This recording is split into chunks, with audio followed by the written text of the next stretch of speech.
de Paris-Vincennes, des paris imminents dans quelques instants. Les chevaux sont dans les airs de départ, on va partir. On a les yeux rivés sur Général du Pommeau, sur un Serge D. Attention au départ, ça semble parti.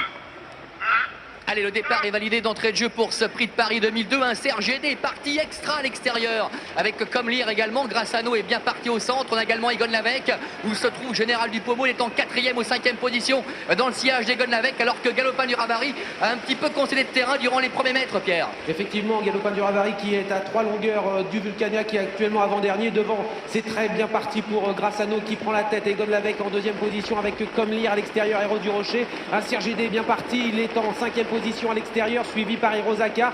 Où est Général du Pommeau actuellement? Eh bien, il est au sein du peloton en 7e position. Nous sommes à 45 km/h, Pierre, avec Grassano qui contrôle les opérations. On a à l'extérieur un Serge D. Yves Dreux qui a peut-être demandé à son partenaire maintenant d'accélérer pour venir aux côtés du représentant de Paul Vielle. Héros du Rocher est 3e, Egon Lavec est 4e le long de la corde. Et presque le comme lire en ce qui concerne la belle Hirosaka. Elle suit comme son ombre un Serge D. Général du Pommeau est au sein du peloton. Et on notera toujours à l'arrière-garde Fiesta d'Anjou, Galopin du Ravary, ainsi également que le numéro 2, Yves Vulcania. On va bientôt aborder une première fois la montée et un Serge D vient aux commandes. Yves Dreux en tête à l'extérieur de Grassano qui contrôle les opérations. Hirosaka est en 3e épaisseur, mais bien sûr Nicolas Roussel va certainement accélérer pour ne pas rester en épaisseur à cet instant. Général du Pommeau est toujours au sein du peloton actuellement. À l'arrière-garde, c'est Yves Vulcania qui ferme la marche. Ah là là, Hirosaka qui reste quelque peu le nez au vent ici en 3e épaisseur. Elle est contrée le long de la corde par Grassano. Un Serge D est au centre et tous les trois sont talonnés par Héros du Rocher. Egon Lavec est en 5e position devant Comlire et Fontaine du Poli.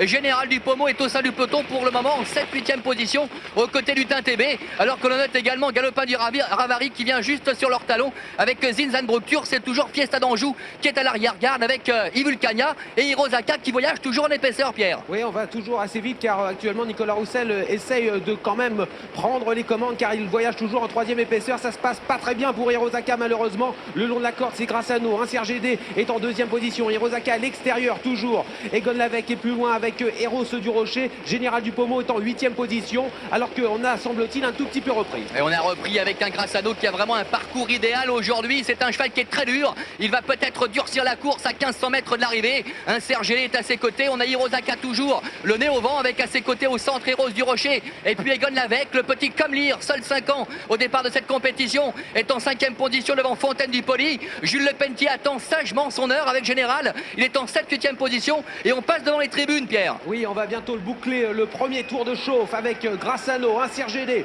aux commandes, un tour de l'arrivée. En 2e position, en 2e ligne, on retrouve Egon Lavec avec Héros du Rocher. Hirosaka qui est toujours obligé de voyager en 3e épaisseur. Nicolas Roussel, il faut absolument qu'il se rabatte. En 7-8e position, on a Fontaine du Poli avec également Général du Pommeau. Utin TB à l'arrière-garde, c'est Fiesta d'Anjou et Yves Vulcania qui ferme la marche. On accélère quelque peu dans la descente. Nous sommes à 55 km/h maintenant avec Grassano qui déroule, un Serge D à son extérieur. La pauvre Hirosaka qui se retrouve piégée le nez au vent, qui ne peut pas se rabattre avec Héros du Rocher à son intérieur le long de la corde. Et Egon Lavec, attention à lui, il a un parcours idéal. Il précède comme lire devant Fontaine du Poli, Général du Pommeau. Et on passe maintenant le poteau des 1500 derniers mètres. Tout se passe bien pour le moment pour un Serge D, le fils de Jet Duvivier, qui va facilement à l'extérieur de Grassano, qui aujourd'hui est magistral. Ces deux chevaux sont toujours en tête avec Hirosaka. Vous le voyez, c'est cette belle brune à l'extérieur qui est toujours en épaisseur malheureusement. Juste derrière, on a Egon Lavec et Héros du Rocher. Les places n'ont pour le moment pas bougé. Général du Pommeau, actuellement casaque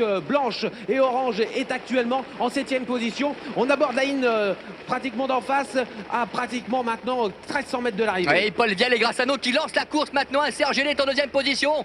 Tous les deux se détachent. Hirosaka est 3e. Oh là là, Egon Lavec qui est au galop le long de la corde. Héros du Rocher se rapproche devant Comlire. Et puis Jules Lepentier qui tente de revenir maintenant avec Général du Pommeau qui semble avoir énormément de ressources. Il va déboîter du sillage Comlire. Ça y est, Yves Dreux accélère. Il se détache avec un Serge D. Il prend plusieurs longueurs d'avance. Yves Dreux qui maintenant force l'allure. En 2e position, Grassano. Beaucoup plus loin, on retrouve Comlire qui essaye de résister en 3e position. Général du Pommeau n'a pas encore dit son dernier mot. Il reste derrière Comlire. Hirosaka a beaucoup de mal avec Zinzanbructur qui revient. On est dans le dernier tournant. Et l'intersection des pistes avec un Serge D qui se détache maintenant. Il est lancé par Yves Dreux.